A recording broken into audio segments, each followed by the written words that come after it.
It's more than some local newscasters and DJs in local towns. Anyway, let's get over to Gary Ritchie here and have some fun, shall we?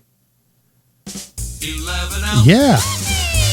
Brooklyn's Great Radio with Radio New York International. Radio New York International. Play super hit. 10-9-8-7-6-5-4-3-2. Number one with Gary Ritchie.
Surprise.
There we go. Brand new music from Gary Ritchie off his brand new CD, Head on a Swivel. And I like this guy, aside from the music, which is great. He's a really nice guy. And, Gary, welcome back to Radio New York International. When the boogeyman calls, I come a-running. Well, thank you, man. Thank you. You've got, let's see. You've got Head on a Swivel, which is the new one. Pop-D Music, I believe. Pop-D-Mystic. I can't read my own writing. You rattle off your records. Okay. I don't know. We'll go backwards. Head on a Swivel. Yeah. Pop-D-Mystic. Yeah. Drake, Near the Alley. Right. I used to live on Drake, and we practiced Near the Alley. Uh-huh. Then Hum, Sing, Repeat. Yeah. Pop Radio. Right. And before that, those are my solo albums. Before that, we did a Beatle thing where we did 22 Beatles songs, and it's called Beat the Beatles. That's not really for sale anymore, but if people, handcuffed me and made me give it to them, I could give them a copy. But, yeah, those are the 6. Okay, Gary, I want a copy. Send it to me. I'll send you some cash to make you wealthy. I mean, that's what it's all about. I'm serious. I'll send you some money. Oh, no. No. You know what? I like young emerging artists. I like to support. Wait, you're not young? Wait, I was going to say, do you know any young emerging? Well, if you're it, my friend, then you're it. Then just take it as a compliment. Yeah, I shall do that. So this record, Head on a Swivel, is getting some real airplay around the country with a lot of independent stations. Yeah, it does seem to be getting traction, and that's why I love you guys. I mean, because it's not going to be played on a regular station, a normal thing. Oh, you mean I'm not normal? Okay, all right, okay. I only deal with subnormal, Thank you, thank you very much. I appreciate that, and I'm glad to play the new record. Yeah, it does seem to be getting a lot of really nice reviews, and a lot of airplay. I love it. I just love it. It's your 5th record out there, and each one gets better and better. And I think the last time we spoke, I said you would go very well between, back in the day, Elvis Costello, Joe Jackson, and maybe Lanny Flowers on the other side. It would all work. It's the best music is all the independent stuff. I mean, I won't go to a large venue anymore to see music. I rarely do it. I just can't. I can't do that. Small venues. A lot of it, like you mentioned, Lanny. I mean, just what a great new record he has. Speaking of power pop and great music. Well, you're in the same vein. Don't be modest, my friend. I know what you're talking about. Yeah, this album actually surprised me, to tell you the truth, because after the last one, and I do this every time, I'm not sure if I'm finished or not. Do I have anything else? Well, last January 19, I'm starting to get itchy. I'm starting to get restless. Boy, maybe I need to record something. So, I went to my back room. I said, let's see if I have anything, and wrote a song in 30 minutes, which happened to be Head on a Swivel, by the way. Right. And I thought, hey, maybe I have something here. I kind of like this. I went through my demos and and wrote a couple more songs and thought, yeah, I guess maybe I do have something to go. And, went through this stuff. Did it and kind of surprised myself, and people really seem to like it. Well, listen, you've got the talent. You've got the magic hook, As I was telling you earlier, you've got 5 albums out. What have the Beatles had, 13? So you're getting close, man. You're getting close. Your catalog is almost as deep. I'm on their tail. They're on the run. They're on the run. And then if you ever released your outtakes, oh my gosh, the world would be shocked, That would be, there would be, 4 or 5 people in the world that would be kind of interested in to hear what the actual demo of Head on a Swivel sounded like, or what you sounded like, which used to be 1:30, and I doubled it this time around. But yeah, because they're pretty bad. I mean, to see what comes out of those is amazing to me. Well, I mean that's the process of making music. I mean, a few years back, I did an interview with David Meir from the Merrymakers. Oh, yeah. Those guys are good. good. And it was, and anyway, so he had put out a bunch of solo stuff, and I was playing the music, and we were talking. I said, hey, can you play a couple of tunes? And we were doing a video chat, and he was looking at me, and he said, well, I do this, I put this level, this level, this level, this level, and you really want me to break it all the way back down to the first original draft of it? And he gave me this inquisitive look, and he said, okay. And he pulled out the electric guitar, and he played 3 songs, and it was great. Well, yeah, because usually anything that's pretty decent is going to be pretty decent in its original form. When you bang on an acoustic, I come back here with my Guild acoustic and bang on it. If it's not pretty good then, you could dress it up all you want. It'll only be pretty good later, Right, you have to have the hooks built in, and then you embellish upon them. Yeah, oh yeah.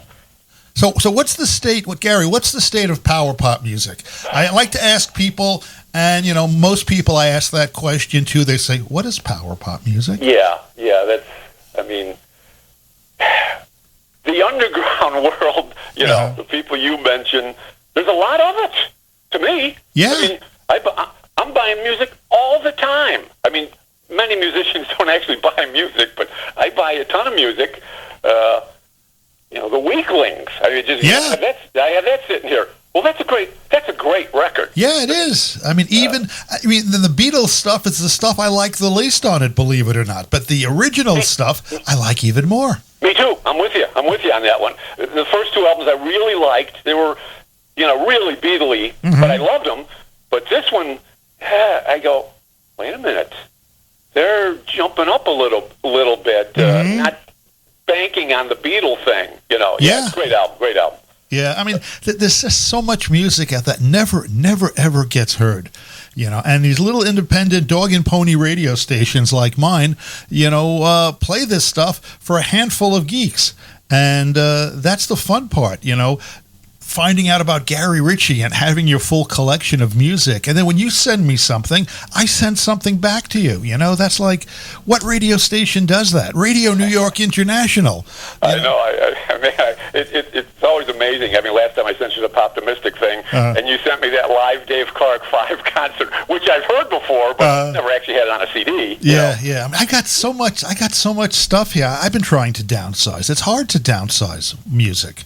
Yeah, I can't do it. I collect, I keep, I don't sell it.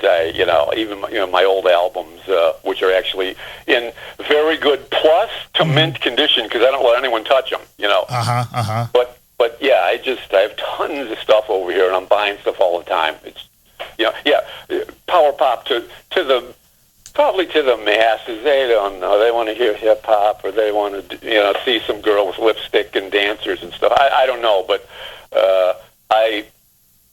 The power pop, the pop rock stuff, that's what I'm gravitated to, and that's what I do. I couldn't write a, rap song if you put it. Well, you probably could write a rap song, but you would think it would be, goofy, and it would go to the top of the pops, It would be amazing. It'd be too hooky. Right, exactly. I mean, speaking of power pop, the movie The Power Pop, they're still working on. I don't know when it's coming out. Oh, really? Yeah. What's that been, 3-4 years now? More than that. It's been a long time ago. Oh, I thought that thing was done and just never heard of. No, it's still, you know what the problem is? He recorded way too many artists, too many interviews. He also came over to my studio to, record some interviews. With musicians and reviewers, and he interviewed me, which I'm not going to make the movie. I have nothing to do with power pop, and purveyor of power pop. But how do you put it all together? You want to put video clips of people. A lot of the classic power pop people are passing away, and It's like a lost art, except on television. I was telling someone this the other day. All the commercials are power pop-ish. Did you notice that? It is funny, isn't it? Yeah. Mm-hmm. Like they have these hooky, catchy, jingly things, or I mean, not jingle. I mean, they're songs. Yeah. But it's catchy stuff. It grabs your attention immediately. I mean, in New York City, my buddy Paul Collins, from the Beat and the Nerves and Paul Collins Beat. For those of you who don't know Power Pop, which I'm sure everyone, he's got a commercial on TV doing I'll Be There. What is it? The Temptations, the Four Top song, I'll Be There. And he does a rocked up version of it, a power pop version, and it's on a commercial for a hospital. And he's getting paid for it. Oh, I've heard that. I'll Be There is Paul Collins. I think it's New York Langone Hospital. Or it might be other versions of they may have branches around the country. And it was on one of his CDs, and it was like a throwaway cut. I'll do a Four Tops cover, and sometimes you get lucky. Yeah, that is impressive. I know I have like Getty Images. They take music and stuff, and so I always submit stuff to them. And like every quarter, I get a check. Wow. I don't know for what. They don't tell you. Like they're playing this in Idaho, or I had a song that was playing in New Jersey, a Kroger's for 5 years off my first album. I didn't know that. Wow. People were telling me, yeah, you're caught, and it's driving. So they finally found it, bought the album, then bought the rest of the albums. That's kind of a common thing. Once they you introduce them to me, or a reviewer gives a great review, they go, who's this guy? They click on a thing, oh, that sounds good. And someone did it this week, bought all 5 albums. Wow, that's impressive. Impressive. Speaking of buying albums and buying music, CD Baby, I don't know if you heard this week, is going under. Yeah. And all of your product is on CD Baby, except that Beatles cover record. Exactly. Yeah, it really disturbs me. Now, I don't know the extent of what this is going to do. I mean, because just 2 days ago, they asked me for 50 copies. Mm-hmm. 50 more copies. I'm saying to myself, and this was before I heard this, I said, no way am I giving you 50 copies. It's not selling that rapidly. Uh-huh. I'll send them 10, but like with this, okay, what happens to the inventory? What? That kind of thing. Because to me, they've been my main thing. I mean, other than Cool Cat's always been good. Right, Ray at Cool Cat's the best. Yeah, he's getting my CD this week. Mm-hmm. I finally talked to him. He's carried all of them, and Jam Records, Jeremy started this whole thing for me. Jeremy's aces too. Yeah, he's the best. He started the whole thing for me with pop radio when no one wanted anything to do with it. He called me up one night, and Gary, now I'm doing you, but he called me up and said, I'm interested in this album. What are you going to do with it? I said, I don't know. What do you want to do with it? And, he got it going. Then Not Lame got interested, and Cool Cat got interested, and all these people got interested, and that's where it all started. But listen, the Beatles had to go to Hamburg. Has to start somewhere.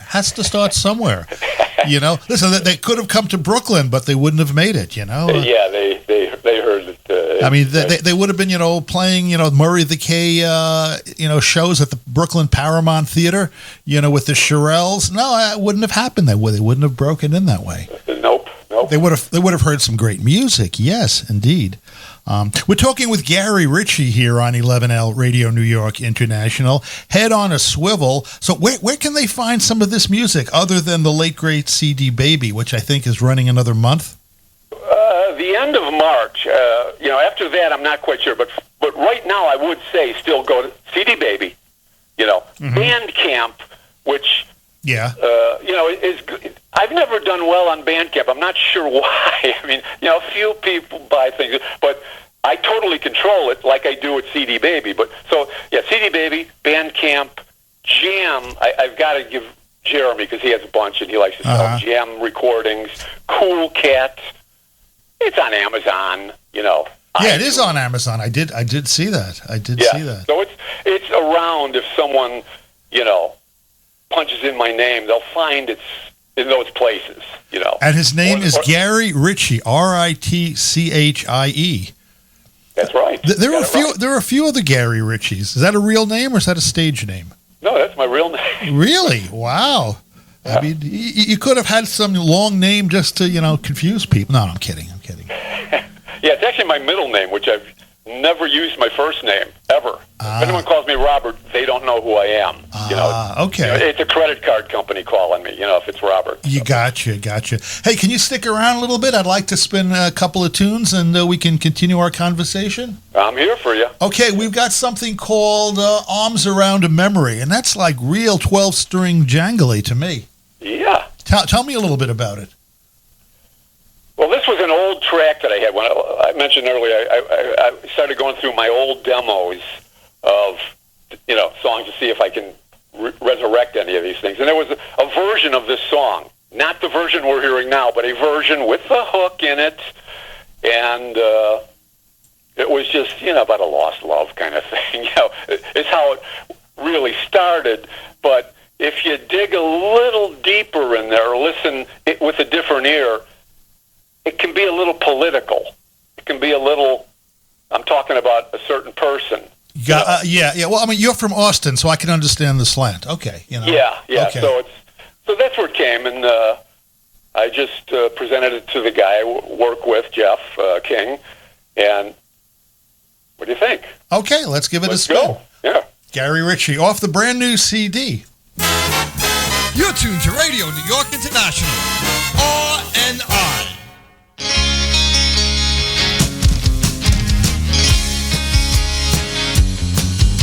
It don't mean nothing if you haven't got the nerve. You've been looking for trouble, and buddy, I'm about to serve. So look into the camera and tell your dirty lies. Reveal your secrets, cover up your shifty eyes. If that's the way you like it, then you're living in the past like me. When you've run out of lying, put your arms around a memory. It don't come easy when you haven't got a brain. With edges and corners, your words go down the drain. Put nothing in, you'll get nothing back. Blame everybody when your train runs off the track. If that's the way you want it, then you're living in the past like me. When you run out of lying, put your arms around a memory. Put your arms around a memory.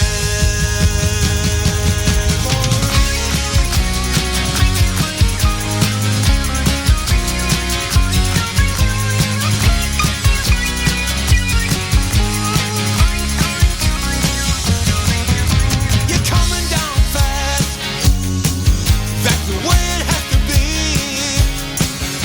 The fall is hard when your pride comes COD. If that's the way you like it, then your vision is as bad as me. All your future plans are dying. Put your arms around a memory. If that's the way you want it, then you're living in the past. You see, when you run out of lying, put your arms around a memory. Put your arms around a memory. Put your arms around a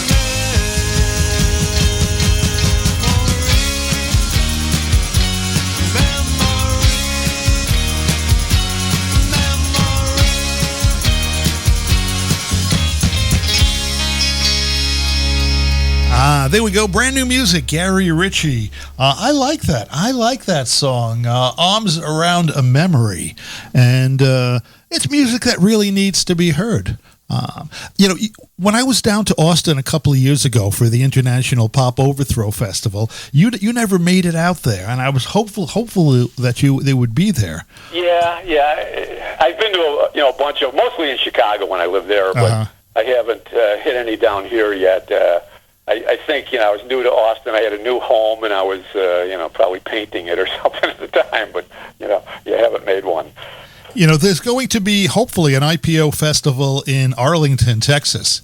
And hopefully, I know you don't have a band put together, but hopefully, you'll consider doing the drive and coming over. It's not that far from here, really. I mean, I'm driving to Mesa in a couple weeks, so going to Arlington isn't bad. But it would be kind of fun to come up there, see Lanny. I'm sure he's going to be playing there, and David Bash, and a cast of characters probably from the West Coast. Oh yeah. They should all be on a bus touring the country. Yeah, right. A power pop show. Yeah, we should. Yeah, but it's hopefully going to happen. They were having some problems with the liquor license, and as I told Alan Pecci, I guess the bottle let him down because he didn't get that liquor license that he needed. Once that comes into play, then it can be a pay-per-view event.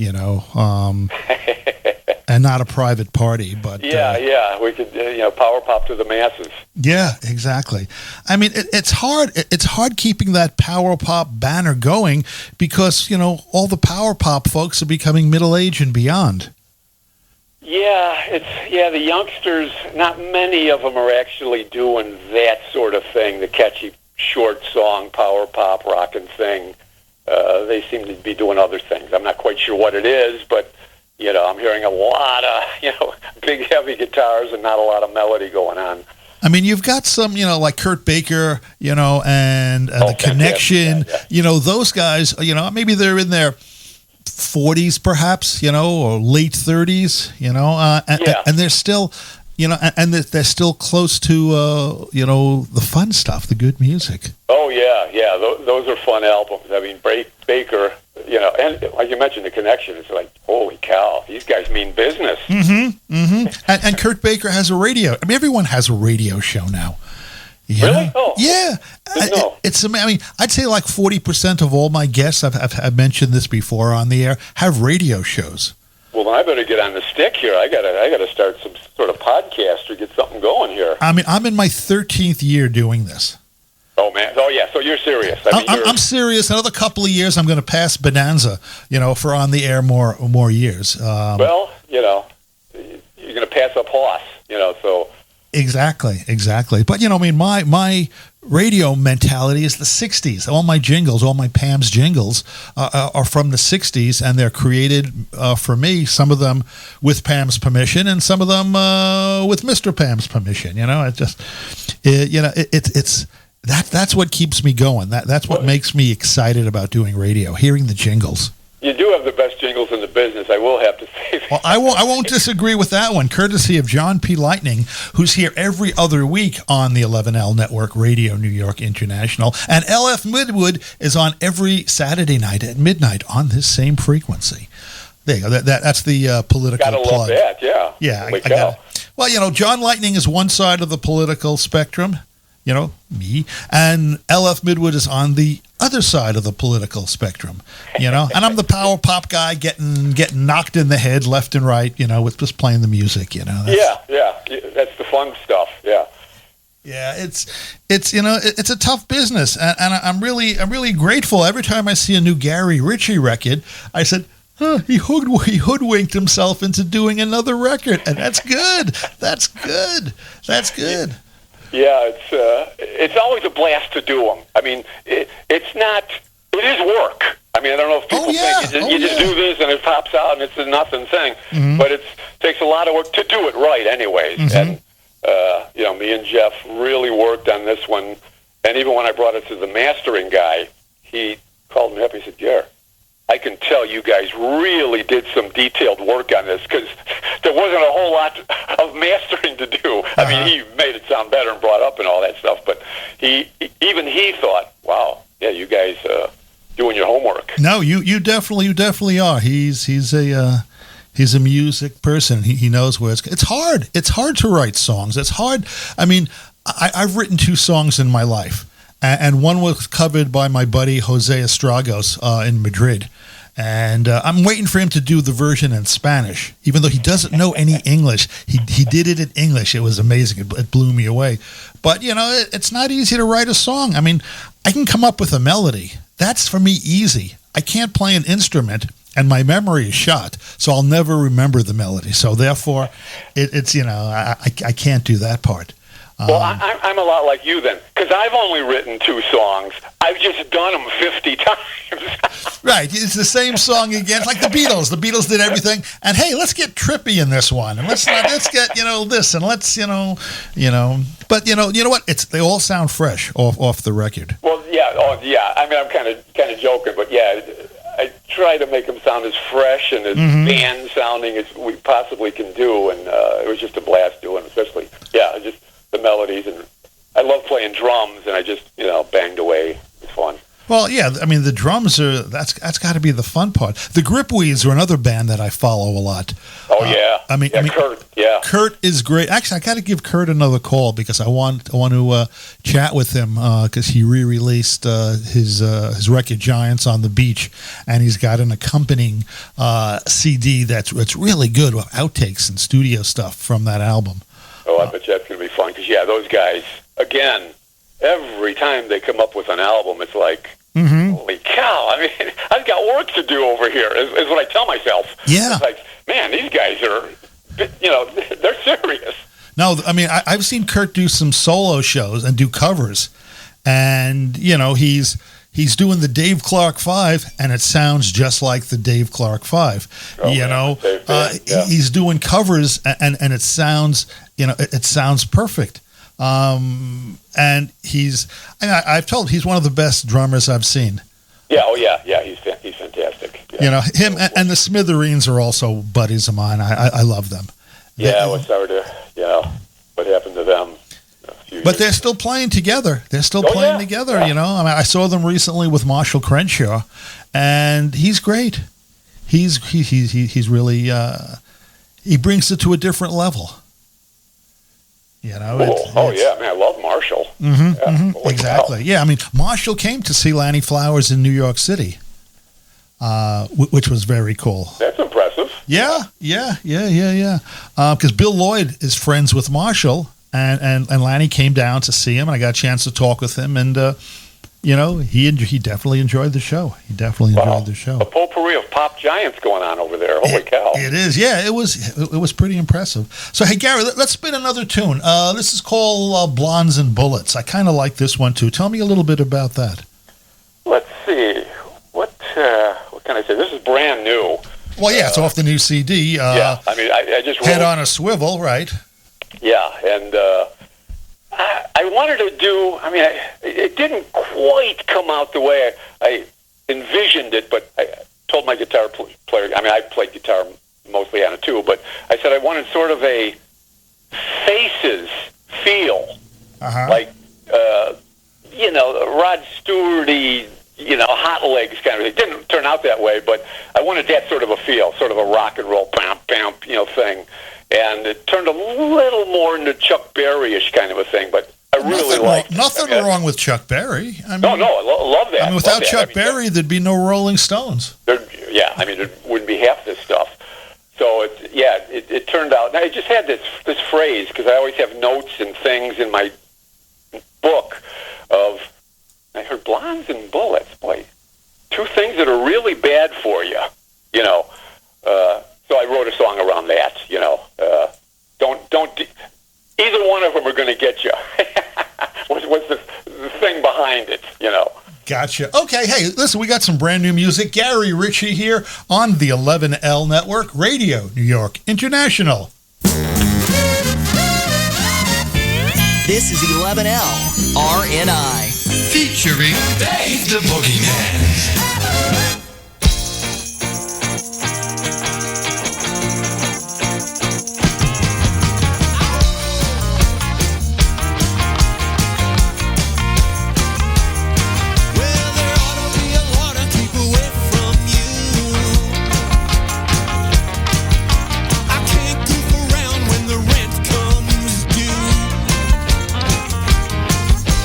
Can't tell the difference between good and mean.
there we go. New music, Gary Ritchie.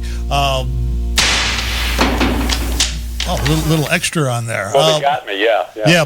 Blondes and Bullets.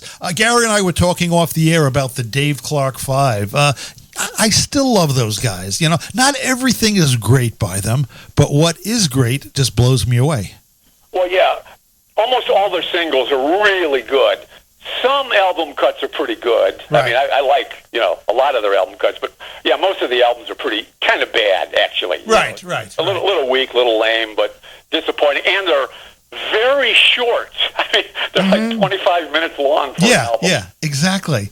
But the stuff, I don't know, the 30 songs that I like by them are fantastic. I mean, just a ton of them. Yeah, when they re-released the double disc set on Hollywood Records and the single disc set, I hear that Dave Clark is looking to re-release it again. And he's looking to kind of tweak the sound a little bit. I don't know what that means, if that's going to be good or bad. I don't either, because the History of the Dave Clark 5 album off Hollywood Records is great. Yeah. It sounds great. It's clean. It's, it's loud like you want it to be. It should be in the red. Well, the masters have never been played because it's sitting in Dave's vault, so... Well, yeah, I've never quite understood that, but, genius or idiot, I'm not quite sure where it is in there, but him owning all this stuff is pretty good. Exactly, and he knew which covers to do. Oh, yeah. Did some great covers, yeah. Many years ago, there was a compilation, the Dave Clark 5, on an MP3 of all of their music with pictures, and it was on a Russian website.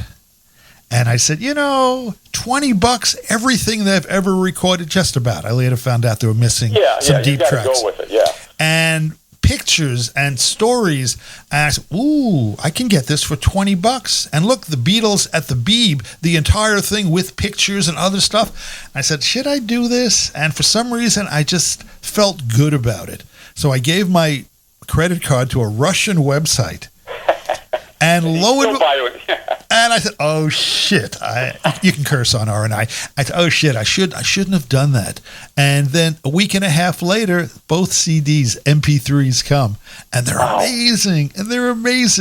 And I'm looking at all the other stuff, and I'm thinking about making some more purchases, and then bingo, they disappear.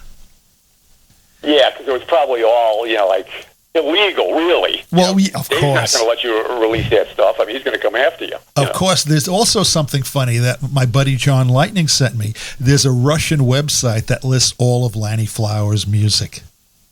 How is that for deep tracks?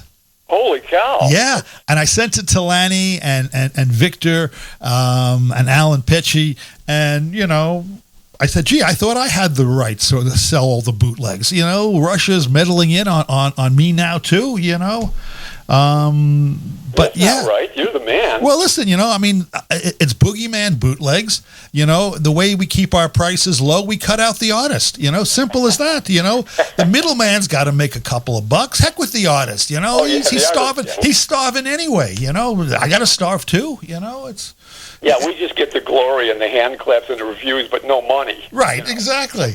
Exactly. It's that's why when I go to shows and I'm sitting in the audience and they pass the hat, I put a $20 bill down there. Why? Because I'm appreciative of good music and I'm overly generous because $20 I'm entertained.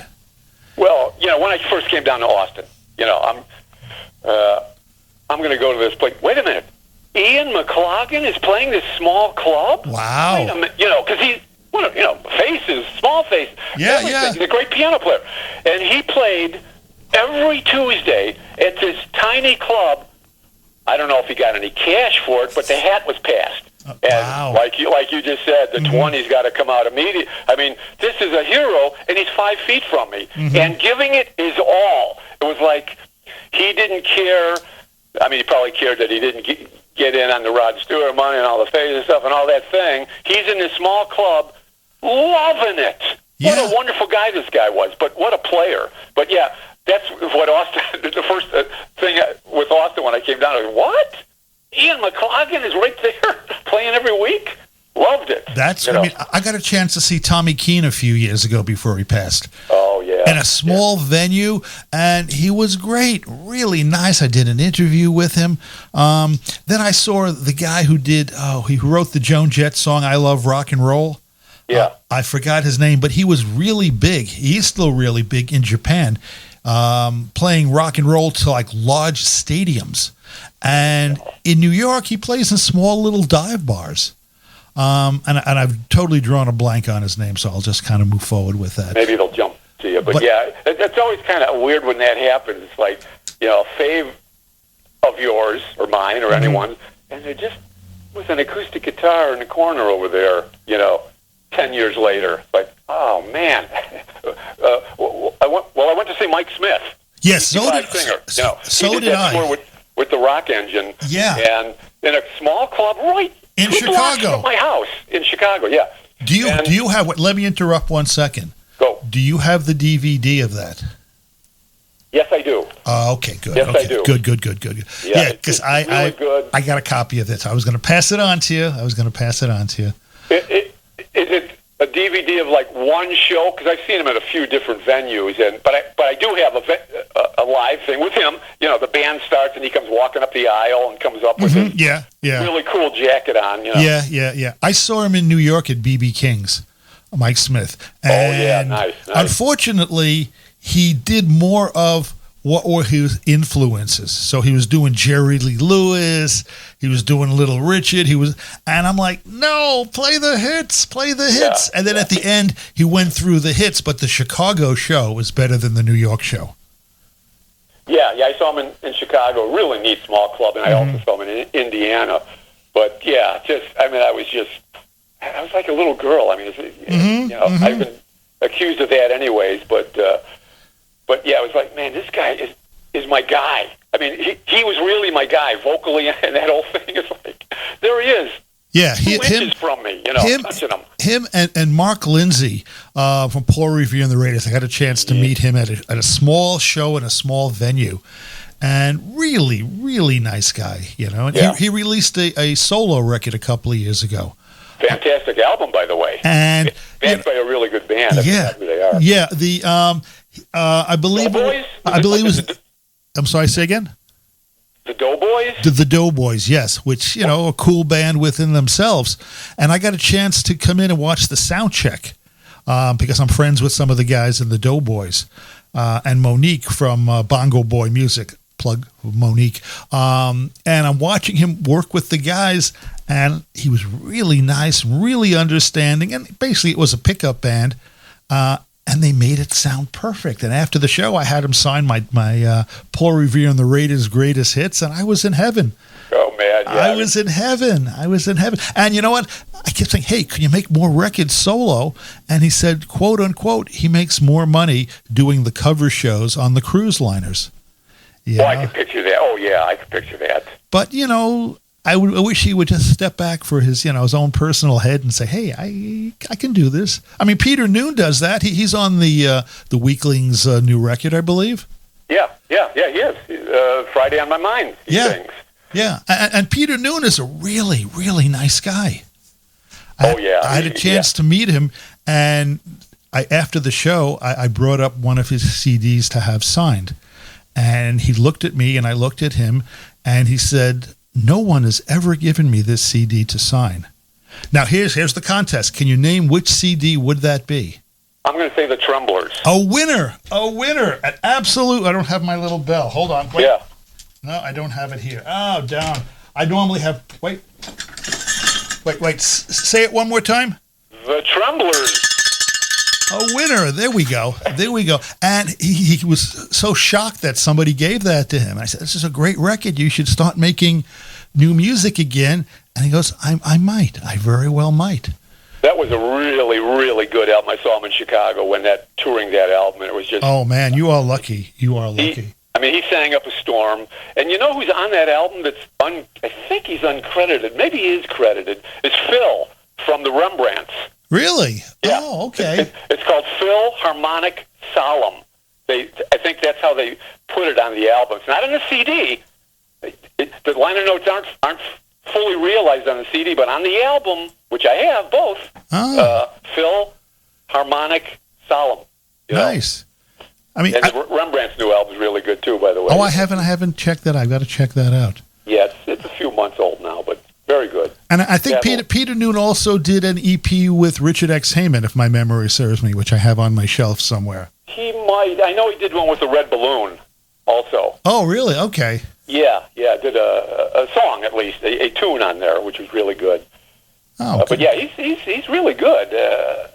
I don't really like him doing the cutesy Herman thing that much, but when he really wants to sing and doesn't stick his finger in his cheek and do that smile, I love the guy. I really do. He did a show in New York at the Iridium, which is a jazz club in Times Square, and it was just him and a guitar player. Ooh. And they did requests from the audience. And, they did, he did Jezebel, acoustically. And it was like, wow. And the guitar player had the passion and did it right. Yeah, you need, if it's a guitar player and the guitar player better be right on the money. Yeah. And he was just telling stories and what do you want to hear now? And people were yelling it out and some of them even yelled out some deep tracks. And there's some video, one of my buddies shot video of the whole show and he's put it up in individual tracks. And it's like, wow, this is cool, man. This is cool. He still looks like he's, 55 years old. It's amazing. That does aggravate me because I'm probably his age. I don't know. Maybe he's a little older. I don't. Well, he's got to be because in 65, Hermits, were at their peak. 66, by 67, they were doing with the Next Bus Home, which was their psychedelic stuff, and Ace King Queen Jack, which was their psychedelic stuff, and they were, they were fading by then. Oh yeah, all those bands, them Raiders, DC5, all fading at 67, 68, kind of fading out, kind of wondering what, doing weird tunes, actually, Right, and they were great. When you look back at them, they were great. When you see a live show, like you mentioned Jezebel, I saw a live thing of them playing Jezebel the other day on YouTube or something. I go, man, as much ridicule as they can take, they were good. Yeah. Actually, a lot of those bands were really actually good. Freddie and the Dreamers. I mean, they're actually pretty good players. It's silly music and all that, and they had one or two hits. But I like Freddie and the Dreamers. Doing the Freddie and a little thing called You. If you ever heard that song, go back and pull out your Freddie and the Dreamers collection. I'm going to have to do that. Yeah. A Little Thing Like You. Freddie said this is the song that he regrets never went to number one because that's what he was all about. Holy cow! And and the song will blow you away, absolutely blow you away. So A Little Thing Like You, Freddie and the Dreamers. I unfortunately I can't bring it up that quickly here on the player, but it's music that really needs to be heard. Hey Gary, this was fun, man. This was fun. This is a blast. Yeah, man. I'm glad. Hey, we got to meet one day. I mean, I'm coming down to Texas again this summer. I'm going to be in Arlington, Fort Worth, Dallas, Cannondale. And you got to make the drive. You got to come over, and make the drive. Get some Texas BBQ and little TX whiskey. I'll see if I can get you overnight lodging somewhere, so you don't have to. You can have some of that Texas whiskey and not have to drive back. But yeah, I love going down there. The barbecue is amazing. The brisket's amazing. The Mexican food, the burritos, the nachos are great. The only thing that really is bad in Texas is the pizza. Oh, yeah. You're a New Yorker. I'm a Chicagoan. Yeah. So yeah. Don't talk pizza. Don't talk hot dogs to me. Down here, the pizza. I've found a couple places that are, this is pretty good. I haven't found a hot dog yet. They don't know what a poppy seed bun is down here. They've never heard of them. The hot dog thing and the pizza thing doesn't fly down here with me very well. Italian food is a bit shaky, too. Yeah. But, I mean, deep dish pizza is good, but it's okay. It's okay. It's not my, New York, you get a slice and a Coke, a slice and a Pepsi, Hey. even though I don't drink soda. I don't like the thick thing in Chicago either. I mean, I'll eat it, but no, I want the thin slice. You bend it over, New York style kind of a thing. Yeah, I mean that's and the Nathan's hot dogs. To me, they're the only ones in the world. Yeah, I could picture it. I mean, Yeah. Nathan's hot dogs have got that casing, and they're also making the hot dogs with no casing. And it's like, why? The supermarkets are full of the hot dogs, skinless is what they call them. Oh, yeah. And it's I've seen like, them. if you went to Nathan's, can I have a skinless hot dog? They would laugh at you. So why put your name on it and put it in a supermarket? I don't get Well, it. you want the snap, right? Yeah, you want the Yeah. snap, you know? And I make my Nathan's hot dogs. Do they sell Nathan's hot dogs out in Chicago? Yeah, they did. I know they're here, in Austin, they're all over the place. I think I did see them in Chicago. But in Chicago, I almost never went for packaged dogs anyways. I just went down to my, Super Dog or, my Right. Did they, favorite hot dog store. I mean, did they sell Nathan's in Austin? Oh, yeah.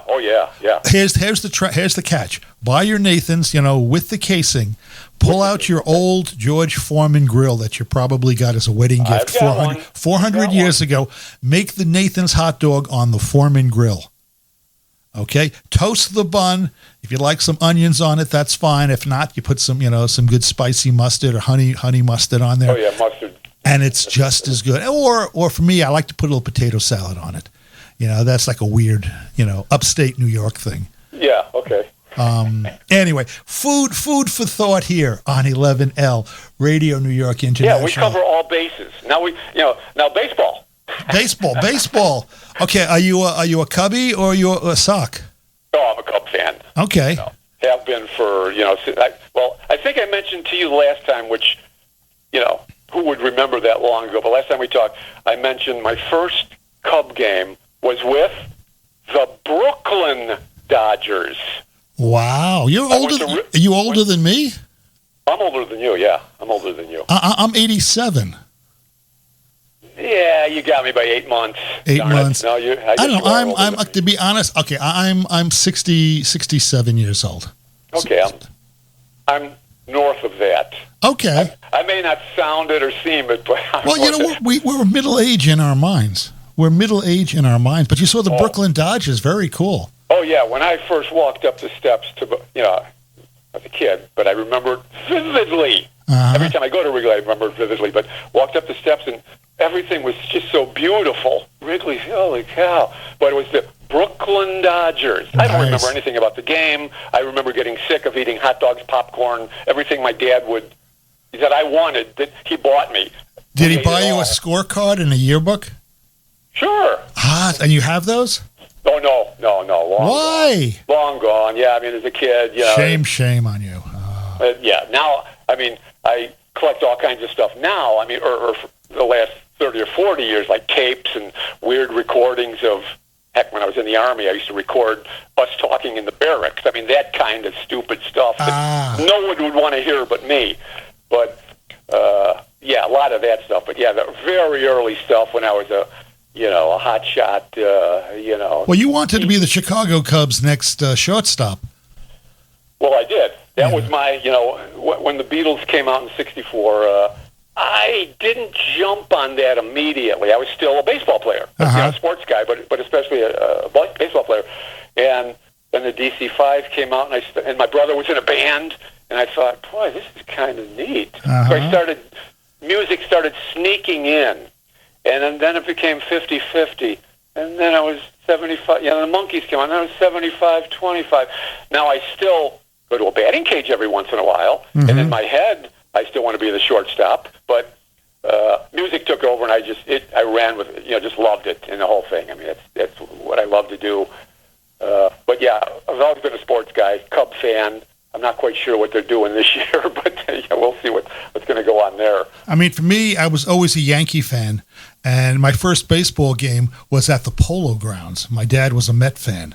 Holy cow. And the Mets, he never took me to the Polo Grounds. I'll still hold it against my dad to this day. But we went to the Polo Grounds in '63, and Johnny Callison was playing right field for the Philadelphia Phillies, and I was walking around with the banner, and I've got some documentary on the Giants, and they pan across the outfield, and I remember it, and it was like black and white. All of a sudden, popped into color, and I was like, "Wow, this is great." You're in Oz. And Yeah. I was hooked. And then going to Yankee Stadium, old Yankee Stadium, and walking between the grandstand and the bullpen when the pitchers weren't warming up. And you'd walk across, and there's Hal Reniff standing there. Hey Hal, how you doing? And the security guard would say, just keep walking. And Hal would Holy say, hey. Hal would say, hey, how are you, kid? It's like, wow, you can't do that anymore. Hey, you know what? As a kid, I was a diehard Cub fan, but they were losers. I was an Ernie Banks fan, just right. diehard. 69 was your last great hope until recently. Yeah, but I was also a Yankee fan because I had to find a winner somewhere. But it couldn't be in the National League because I'm not going to root against the Cubs. Right. I went American League and couldn't even go White Sox. I had to go Yankees. Right. Well, 59 was the White Sox last hurrah. Yeah, they were big, until recently, yeah. Yeah. But yeah, I go to Comiskey Park every once in a while if the Yankees were in town. Nice. See, the Yankees were my team. As a little kid, I've said this before. Why did I gravitate to the Yankees and not the Mets and follow my dad? Because as a little kid, what was I doing? I was watching television. And who was on television? Mickey Mouse. Mickey Mouse and Yogi Bear. Well, there's a Mickey and a Yogi playing baseball, and this baseball thing is pretty cool. And I just became a Yankee fan, and rooting for General Motors was my thing. Oh yeah, I used to love Bobby Richardson, Tom Tresh. Yeah, Jim Bouton was my all-time favorite idol. Oh yeah. And Al Downing, and and then Mercer, and and the Yankees. I like the Mets. People say, David, you hate the Mets. No, I don't hate the Mets. They're a laughing stock organization. They're bankrupt. The ownership is terrible. And they just never can get it right. And when they played the Yankees wiped the plates with them. It was anyway, hopefully this year will bring great stuff, and the major market teams will prevail over the smaller market teams who get lucky every once in a while and get to the World Series. Yeah. Okay, then let's go Cubs Yankees. You have a chance. I don't think the Cubs do. You got to get past the Dodgers, and you got to get past the Phillies, and you got to get past Atlanta. These teams, even Cincinnati in their division, made a bunch of big moves this year. They're not going to go to the top, but they did stuff. I'm not sure what the Cubs did this year, but lose a few people. Yeah, they. I've got to get out to Wrigley Field. That's one of my places. My son was there a few years ago, but one day I'll get out there. Hey, you got to come to New York. If you come to New York, I'll buy you a hot dog. I'll buy you a slice. I'll buy you cotton candy. And there's lots of beer here. They have cold beer here in New York. I believe that. It's amazing. Hey, Gary, listen, I thank you kindly for joining us here on 11L Radio New York International. And folks, do check out Gary Ritchie's new CD, Head on a Swivel.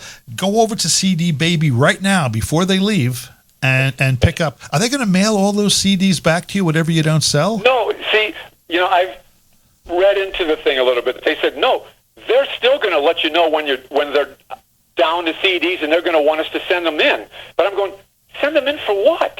I think they're going to cover like the Amazon. If you sell something on Amazon, they cover it.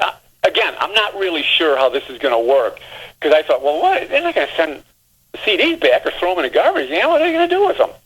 I would think that CD Baby should sell them, send you an email. That way, it's on your dime to ship it out.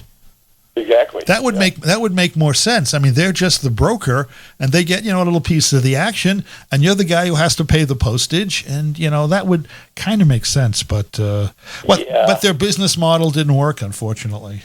Yeah, and I can say, without going on too long, like every one of my albums, there are 5 of them.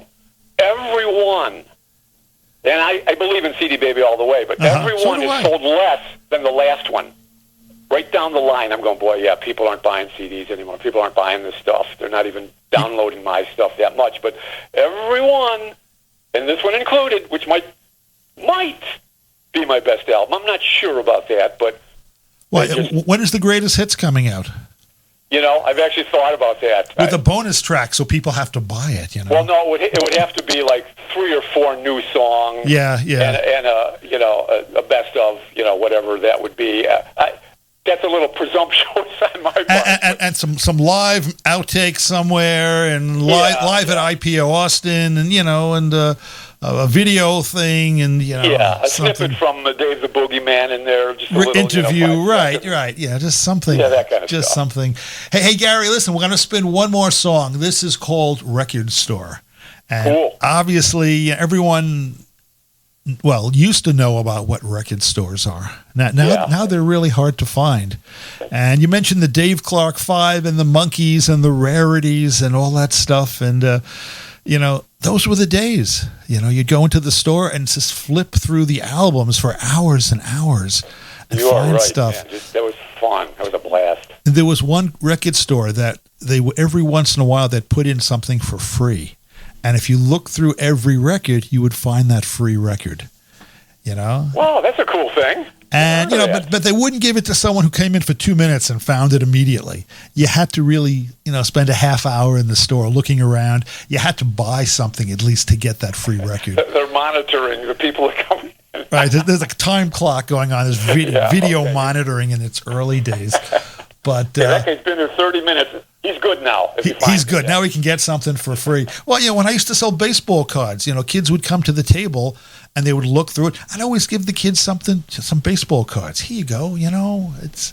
Give him a Smokey Burgess just for here. Take this. Well, now that Smokey Burgess from 1959 is worth some money. It was a high series number, and it's. Yeah, of course. The rubber band was around them, and they were destroyed. But that's another story for another day. Another album, yeah. Tell me a little bit about Record Store from your recollections. Well, my recollections, you'll hear Rolling Stone records in there at the time. But the song was originally called Shy Guy. Same story, but it was called Shy Guy. But anyways, I went to, Rolling Stone Records like I always did. And, apparently saw a girl in there that I really liked, and she was holding a Rick Springfield album, who I really love. And I said to make my move, and she wanted nothing to do with it. That's the gist of the story. And she, I don't want another loser from the record store. Was her thing. Musicians and losers, I don't want anything to do with you guys. Right, So and you're a drummer on top of it. 2 strikes against you, Gary. You're not even a musician. You're not even a bass player, which is higher up the totem pole. Yeah. Oh yeah. You're not kidding. So anyway, it's about the record stores. It's about the old days. It's music. It's about rejection. It's about negative love, which sold as much as the positive love. Yeah, and the outro is sort of me trying to convince this person. No, but I've got this great, and let the people hear it. But I'm trying to talk her into this thing that doesn't exist. The Dave Clark 5 live box set. There's no such thing. Right. Someone.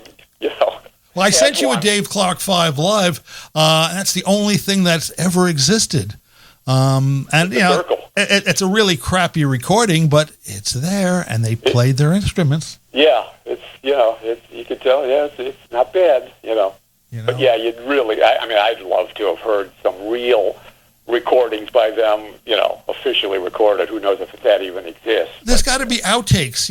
I guess when Dave Clark passes on, his family will say, "Yeah, we can use some of this money. He's been sitting on this video and the television shows and the outtakes, and But by the time that's all released, no one will care. No one's going to. There'll be no audience. There'll be no audience. Yeah, they won't know anything about them. They've been kind of forgotten by many people, anyways. Like who? Many years ago, I played. Because I'm Dave Clark 5 forever. I played a Dave Clark 5 song for a current girlfriend at that time. And I said, "This is Dave Clark 5." She said, "I thought that was the Beatles." I said, "Oh no." I said, "No, it's a Dave Clark 5." And she said, "Wait, Dick Clark has a band?"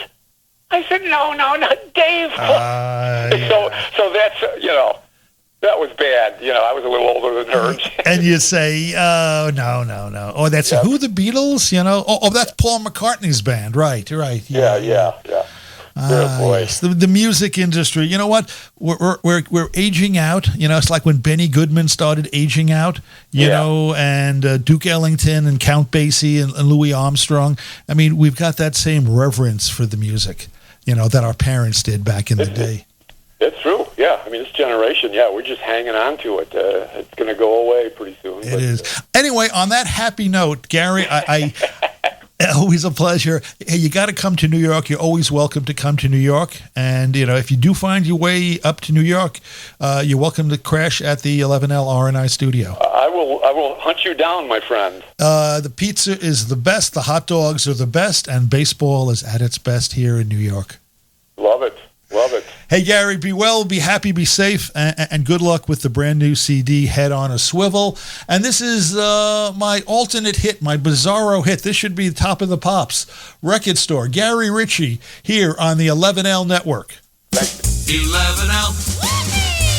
Brooklyn's great radio with Radio New York International.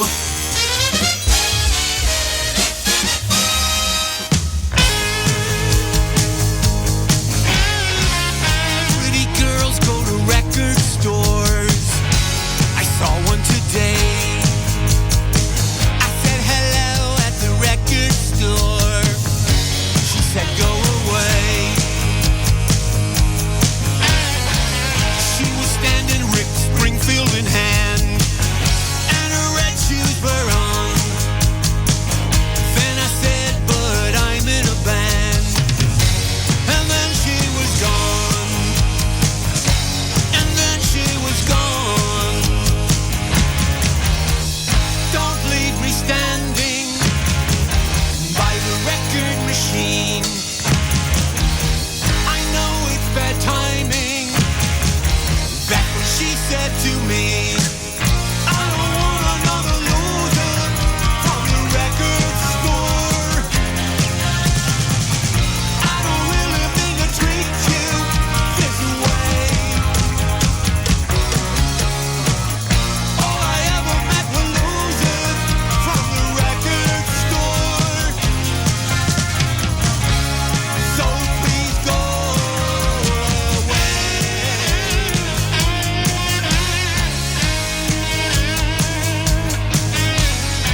I later went to the laundromat to see who was there.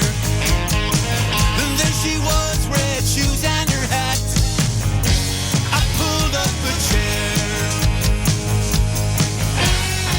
I'm to the one from the Rolling Stone.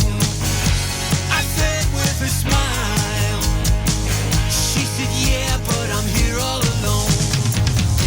You're just not my style. No, you're just not my style. Don't leave me sitting in the soap opera world. It only seems fitting that my hopes have unfurled. I don't want another loser from the record store. I don't really mean to treat you this way. All I ever met were losers from the record store. So please go away. I don't want another loser from the record store. You're way too hipster for me. I don't need another loser from the record store. So please go away. So please go and stay. Take your albums away. Oh man, you gotta love this. I've got the live anthology of the Dave Clark 5, 12 vinyl box set. There are only a couple copies ever. It was kept in Peter Noon's basement for 50 years. I got it on eBay. They said it was real. I believe them. Signed by all 5 members. twice. I also have a Kinks album on pink vinyl that was never released when they had a front man who was also a trombone player. I love this stuff. Our world is empty without you. Keep hanging on to. The 11L Network. Radio New York International. It's fun. This is 11L RNI. Here on the internet. Yeah, well, yeah, I blew that one. Anyway, this is 11L. My special thanks go out to Gary Ritchie, and we'll have some fun here. We'll have some fun. So I got the Yankee game coming on in a few minutes here in New York, an exhibition game. So I'm going to be tuning that in, and here's one of my favorite songs at the moment, NRBQ with Florida. That's where they are in spring training.